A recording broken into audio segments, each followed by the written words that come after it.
Dear students, हमने non chordates में different phylums को कवर किया है और लास्ट टाइम जो हमने फाइलम पढ़ा डेट वाज प्लेटीहेलमिन्थिस।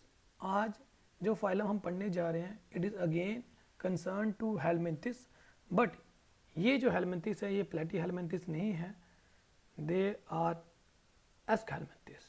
तो ये एस्कहेलमिन्थिस है। अब प्लेटीहेलमिन्थिस में जो वार्म आते थे एज अ नेम इंडिकेट, तो प्लेटी का मतलब वो होता था फ्लैट, राइट। तो वो फ्लैट वार्म की बात करते थे, लेकिन इस केस में जो वार्म है वो है राउंड शेप। तो ये फाइल रिप्रेजेंट करता है राउंड वार्म।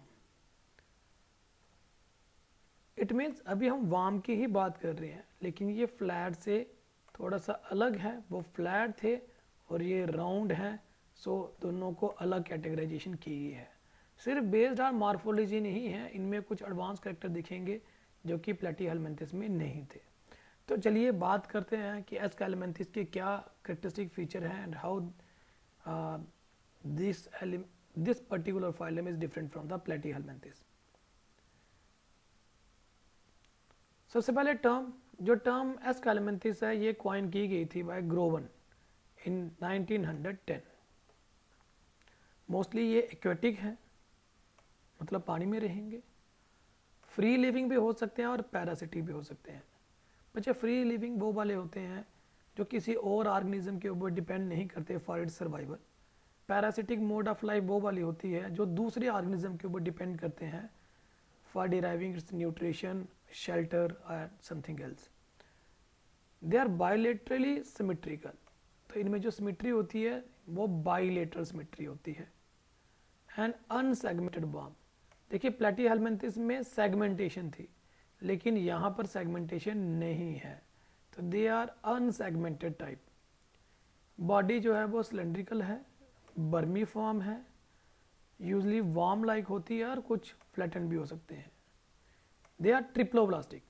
आपको याद होगा मैंने प्लेटीहेलमिन्थिस में ही कहा था कि पहली बार 3 लेयर आ चुकी थी, तो याद रखना कि पहली बार 3 लेयर प्लेटीहेलमिन्थिस में आई थी।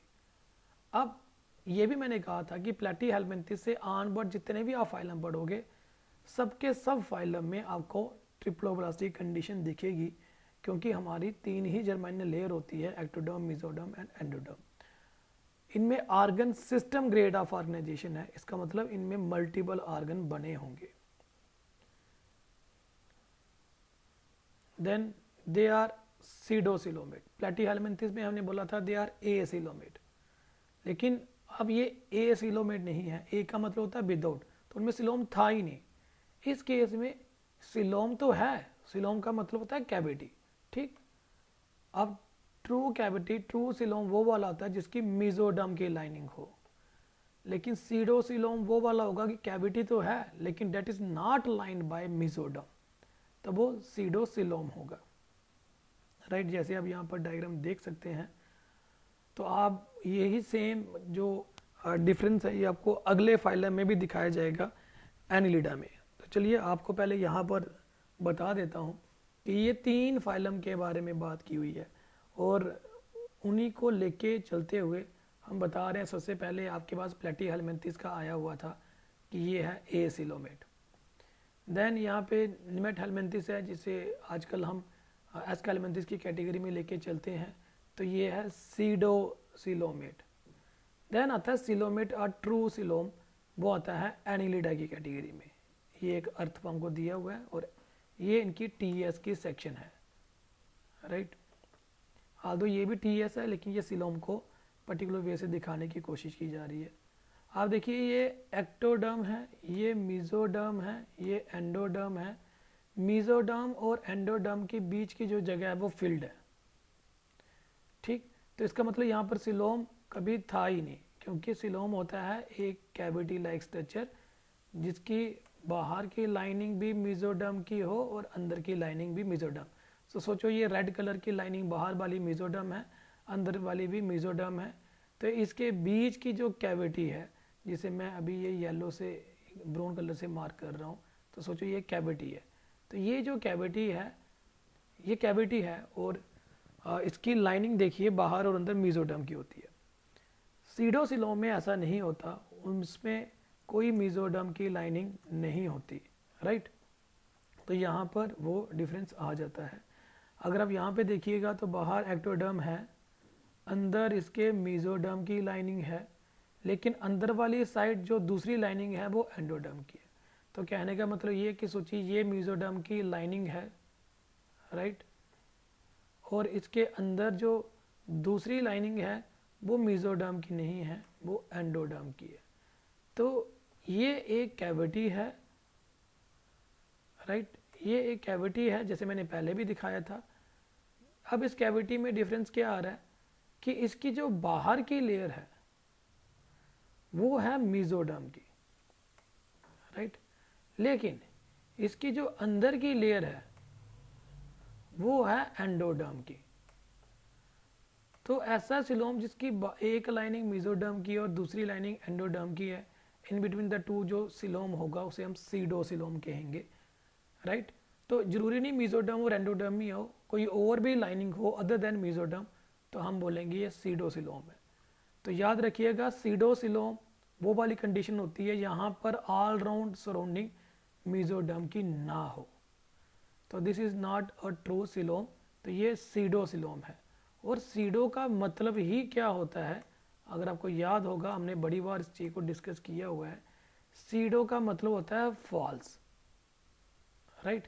तो ये एक फॉल्स या झूठ आप कह सकते हो, आप बोल सकते हो कि it's not a true coelom. Body wall with a syncytial or cellular epidermis externally covered with thick cuticle। तो प्लेटीहेलमिन्थेस में भी था syncytial कंडीशन थी, यहाँ पर एज सच है, बाहर की तरफ क्यूटिकल भी है। एलिमेंट्री कैनाल कंप्लीट है, mouth as well as anus होगा, और इनकी बॉडी के ऊपर सेंसरी स्ट्रक्चर है जो कि आपने प्लेटीहेलमिन्थेस में नहीं देखे थे। वो पेपिले भी हो सकते हैं, वो एम्फिड भी हो सकता है, और वो फेजमिड भी हो सकता है।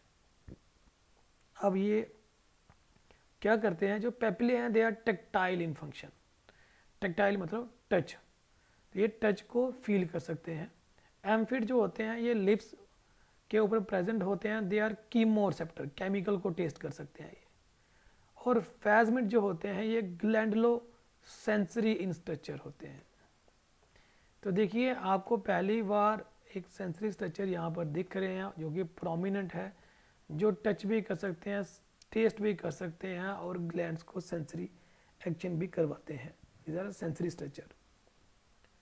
तो होपफुली आपको सीडोसिलोम के बारे में कंसेप्ट क्लियर हुआ होगा, और दूसरा ये सेंसरी स्ट्रक्चर के बारे में पता चला होगा।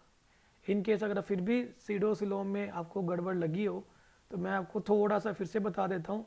दिस इज़ द सिलोम जिसकी बाहर की लाइनिंग और अंदर की लाइनिंग मतलब ऑल ओवर जो लाइनिंग है वो मीजोडर्म की बनी हुई है,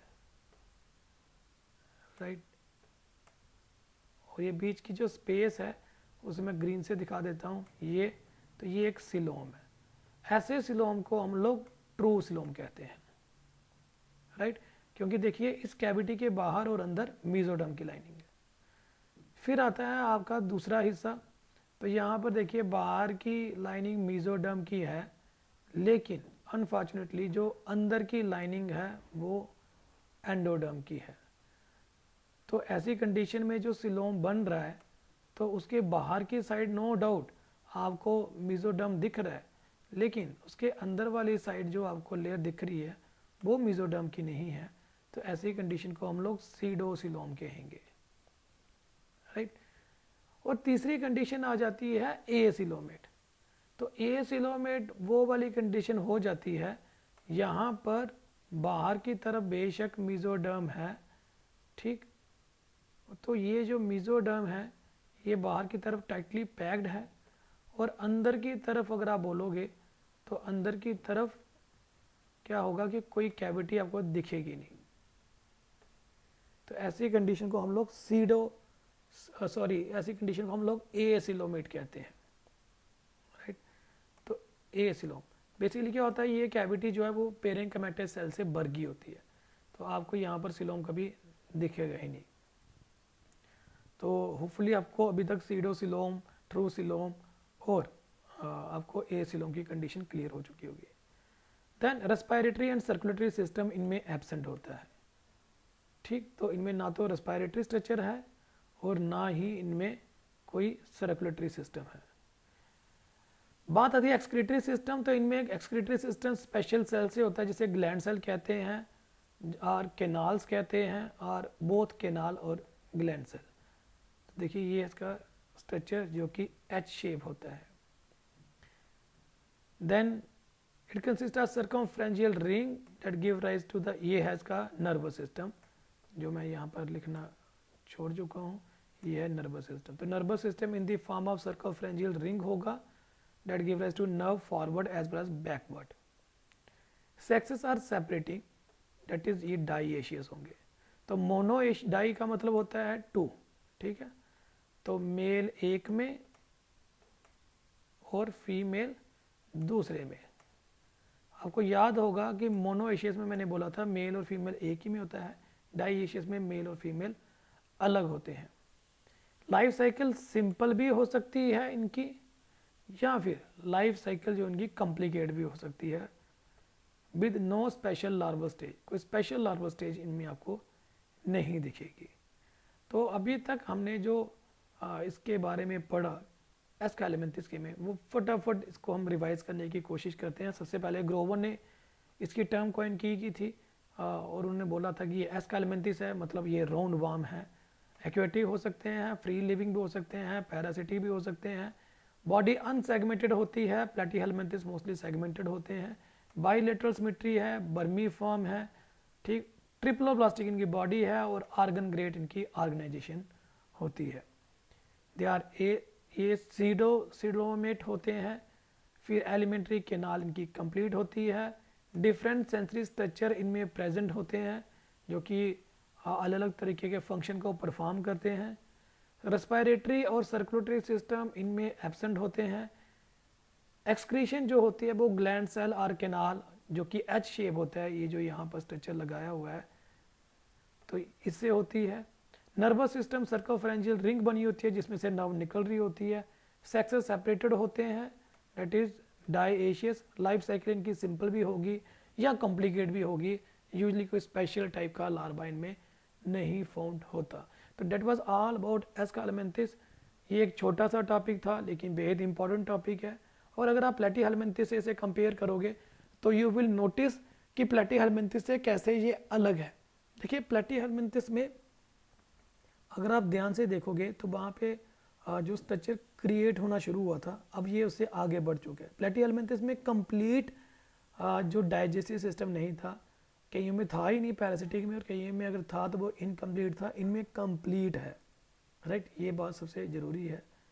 प्लेटीहेलमिंथिस देवर फ्लैट और सेगमेंटेड बॉडी थी, इनमें राउंड वार्म होते हैं, राउंड होते हैं और इनमें कोई सेगमेंटेशन आपको नहीं मिलेगी। उनमें प्रोटोनेफ्रिडिया होता था, इनमें ग्लैंड सेल वगैरह होंगे। वो मोस्टली हर्माफ्रोडाइट होते हैं, मोनोएशियस होते हैं, ये मोस्टली डाइएशियस होते हैं। उनमें बड़े सारे लार्वा होते हैं, इनमें कोई पिक्यूलर लार्वा आपको जो है वो नहीं मिलता है। वो ए सिलोमेट थे और ये पहली बार सिलोम तो बना, आल्दो सिलोम नहीं था। तो एवोल्यूशन देखिए, ऐसा नहीं हो सकता कि पहले सिलोम था ही नहीं और एकदम से सिलोम बन जाए। तो स्टेप बाय स्टेप है, पहले सिलोम था ही नहीं, कैविटी थी ही नहीं, टाइटली पैक्ड स्ट्रक्चर थे बॉडी के अंदर।